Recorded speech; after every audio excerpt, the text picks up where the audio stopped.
வர மாதிரி வச்சுங்க. அதான் ஆப்பிள் ப்ரோ விஷன் அப்படிங்கிற நவீன வைத்து சர்ஜரி சக்சஸ்ஃபுல்லாக ஜெம் மருத்துவமனையில் செய்யப்பட்டுள்ளது. பொதுவாக லேப்ரோஸ்கோபி ஆப்ரேஷனு, வயிற்றுக்குள்ளே இருக்கிற ஆப்ரேஷன் அனைத்துமே புற்றுநோயாக இருந்தாலும் பித்தனை அப்பண்டிக்ஸ் ஹெர்னியா ஆப்ரேஷன்களை செய்வது வழக்கம். அது நவீன யுகத்தில் மிக சிறந்த முறையில் ஒரு ஆப்பிள் ப்ரோ விஷனை வைத்து ஆப்ரேஷன் செய்து வெற்றிகரமாக செய்யப்பட்டுள்ளது.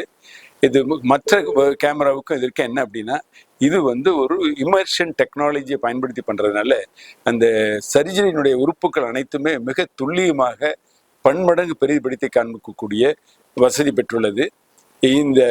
இதன் மூலம் செய்யும் பொழுது மிக துல்லியமாக சர்வீ செய்தும் சரிவது சாத்தியமாகிறது.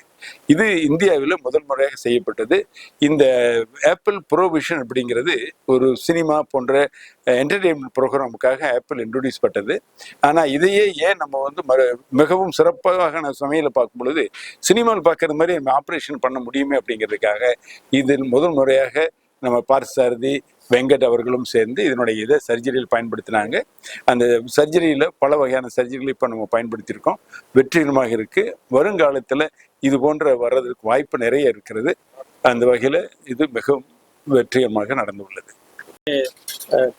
டெக்னிக் ஓரியன்ட் நம்ம எதை எடுத்தாலும் டெக்னிக் நல்லா இருந்தால் அது பெட்டராக இருக்கிற மாதிரி வருது. அதே மாதிரி சர்ஜரியில இப்போ லேப்ரோஸ்கோபிக் சர்ஜரி தான், ரோபோட்டிக் சர்ஜரி தான் மெயினாக பண்ணிட்டு இருக்கோம். பர்டிகுலராக கேன்சரில் எடுக்கிறப்போ அந்த மாதிரி டெக்னிக் ஓரியன்ட் டெக்னிக் பேஸ்டு இதுதான் இந்த ஆப்பிள் விஷன் ப்ரோ சர்ஜரி. அதாவது விஷன் ப்ரோனா அது ஒரு அடுத்த லெவல் விஷன் அப்படிங்கிற அர்த்தம். அது லேப்ரோஸ்கோபிக் சர்ஜரியில் நம்ம என்ன பார்க்குறோமோ அது அடுத்த லெவல் காமிக்குது. ஸோ அதுதான் மெயின் அட்வான்டேஜ். இதை நம்ம பேஷண்ட்டுக்கு டச் பண்ணுறது எதுவுமே இல்லை. சர்ஜனை ரொம்ப கம்ஃபர்ட்டாக ஒரு எர்கனாமிக் வைஸு ஒரு ஸ்ட்ரெஸ்ஸே இல்லாமல் ஸ்ட்ரெயின் இல்லாமல் ஒரு 4 hours 5 hours சர்ஜரி அதில் கம்ஃபர்டபுளாக பண்ண முடியுது. அந்த பெனிஃபிட் ப்ரிசைஸாக பண்ணுறங்காட்டி அந்த பெனிஃபிட் பேஷண்ட்டுக்கு போய் சேரும். தேங்க்யூ.